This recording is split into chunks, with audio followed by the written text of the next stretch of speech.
think it was a great background of how to tackle complex problems that they're not clear, they're solvable or not solvable in a practical way.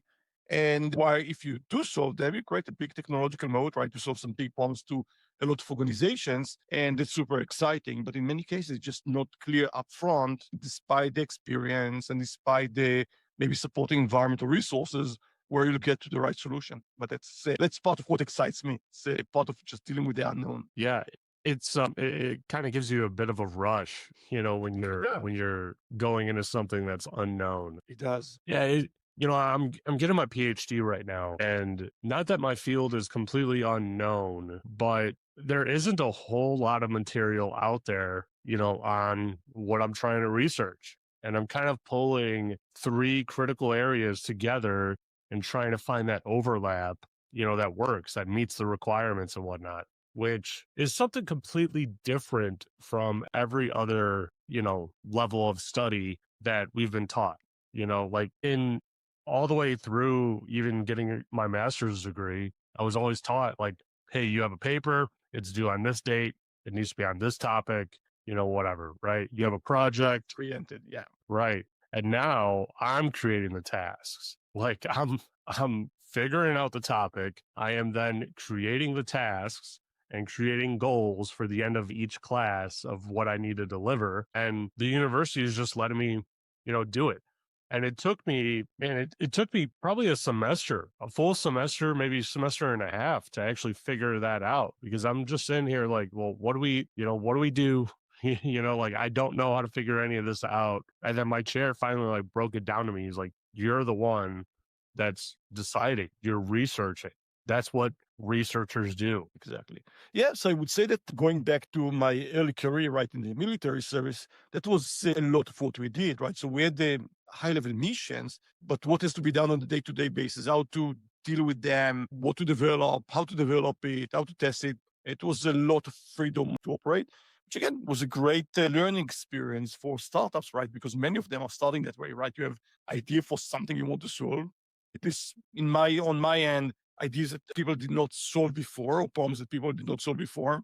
You have some concept, you are trying to invent something from nothing and make it happen, turn it into a business. So I think it's very, very similar to that. That's why I said earlier, right, that I think that the analogy is better to actually to what you just mentioned, which is about research. It's a mix of research and practical problem solving and putting that together if you're looking on the startup in a business context. So multidimensional type of innovation. Yeah.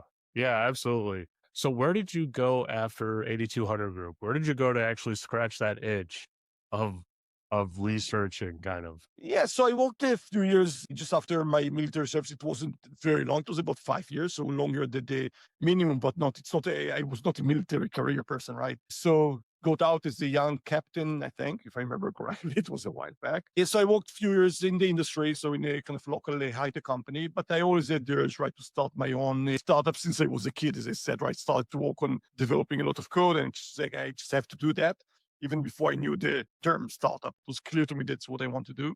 And that's when I started trying to embark on it, right? So I had a startup in the what would be considered today as the open source intelligence space. Then started Skybook Security, which I was CEO and ran for a many, many years. Got a pretty nice size, sold it to private equity, stayed a bit more, and left it a few years ago. And my last gig, let's call it that way, is Bonfy.AI, which I started in 24, along with my co-founder and CTO, Danny Keeper.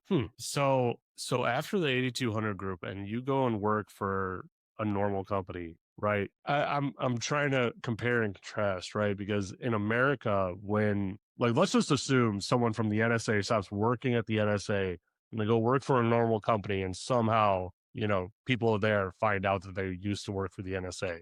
Like that person's like gold. I mean like everything that that guy says or girl says is like gospel. I mean, they can't do any wrong or anything. You would think that they like literally walk on water, but in Israel, I feel like that would be completely different because it's like you walk into a place and you're like, yeah, I used to work for 8200 group, and they're like, oh, good, we have a whole hall of 150 people of you guys. Like Is that what?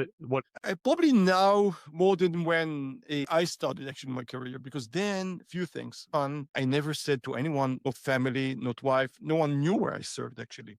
After my service, I'm not talking about during my service. So now that I'm kind of openly saying I dealt with code cracking, it took me probably 20 years even to say the words. Well, no one knew actually, I said kind of intelligence score and that's it. So no one knew exactly where I served. And I think that the units there was smaller. They were not small, but smaller than let's say developed over the last 20 plus years. So it was popular to be, to see kind of, let's say, veterans that came from those units, but not as many as you see today. And definitely the visibility to where you came from, what we did there was zero, right? We never talked about it. And is that pretty typical? You said that you did like the minimum service amount. Is that pretty typical It for? was 3 plus 2, so it wasn't the minimum, but it wasn't very long, right? It was 5 years. Typically in Israel was, depends on the year, was 2.5 to 3 years. That was the minimum service, at least for boys. Like, do a lot of people typically go that route? Or, I mean, I would assume so, right? Because there's probably only a select few that like stay in for multiple, So you know, there are a lot that are contracts. taking, so let's say another year, 2 or 3 extension to that, like I did, right? Especially, intelligence corps, special forces or Air Force and or alike. But I was actually, I really enjoyed the service there, but I didn't want to stay a single moment more than that. Nothing bad there. It was a lot of fun. We did with a lot of great projects and a lot of opportunities, right, to develop there. But I was just at the urge, right, to go to the industry, right, to develop products and start my own companies. So after 5 years, I said, okay, it was a great experience, but enough for me. Yeah. Yeah. No, that makes sense.